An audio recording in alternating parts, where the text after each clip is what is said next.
C'est pas au palais de justice qu'on va retrouver mon petit frère. Mais en tout cas, c'est là qu'on va retrouver la vérité et qu'on va faire valoir ses droits et valoir nos droits à nous. Et c'est pour ça que c'est super important que vous soyez là. C'est super important que vous nous souteniez.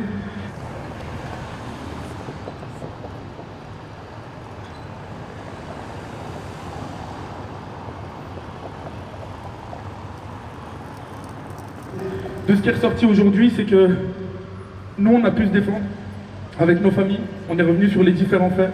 Le fait que mon petit frère Mehdi, il a été tué par un policier qui roulait à 98 km/h, sans sirène, à contresens. Le fait que les policiers regardaient mon frère mourir par terre. Et le fait que le seul geste que les policiers ont eu à son égard, en fait, c'est de le fouiller et de le laisser mourir. Et c'est pour ça qu'on est là aujourd'hui. C'est pour ça que c'est important que vous soyez là. C'est pour ça que c'est important que vous nous souteniez. C'est pas un message que vous envoyez qu'à notre famille. C'est un message qu'on envoie à la ville, au pays en entier, en disant qu'on ne se laissera pas faire et que l'impunité, c'est fini. Aujourd'hui, on passe en chambre des conseils pour voir s'il y a des charges ou pas qui vont être retenues contre les policiers qui sont impliqués dans la mort de mon frère.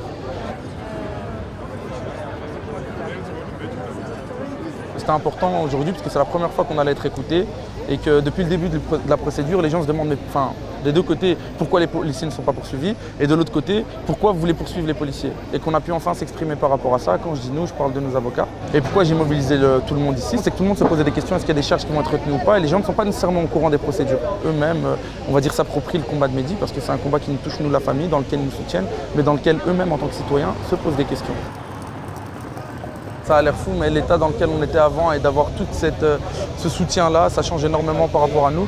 On va dire que ça nous aide un peu à traverser tout ça. Et le message que j'aurais envie de renvoyer à tous les citoyens, c'est que si déjà vous posez des questions, ça peut être intéressant de voir comment ça fonctionne, pour déjà trouver des réponses à vos questions, savoir comment le système belge fonctionne dans ces cas-ci, et voir si vous êtes satisfait déjà par rapport à ça, de l'observer.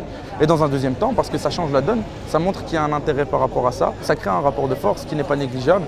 Quand je dis un rapport de force, en tout cas un rapport de nombre, qui montre qu'il y a beaucoup de gens qui s'intéressent, la famille aura plus facile à porter le combat, et puis après, au-delà de ça, oui, ça montre qu'il y a un intérêt public en fait. Venez nous soutenir, en plus des dates d'audience comme ça, on n'en a pas 20. Maintenant, on est passé en chambre des conseils, il y a une décision qui est remise. Après, s'il y a des poursuites, ce ne sera qu'une fois. Il y a peut-être 3-4 audiences, après c'est fini. Ça veut dire que si vous voulez nous soutenir, concrètement, c'est maintenant. Mais on veut qu'il y ait une justice qui soit remise, et donc il faut se fixer sur ces dates-là. La prochaine date, c'est le 23 avril, et on repostera ça au maximum. Donc je vous invite à nous suivre sur Justice pour Mehdi, autant sur Instagram que sur Facebook. On poste régulièrement, et vous pourrez trouver toutes les informations. Merci. Mehdi, Sourou, Imad Ibrahima, on n'oublie pas, on pardonne pas.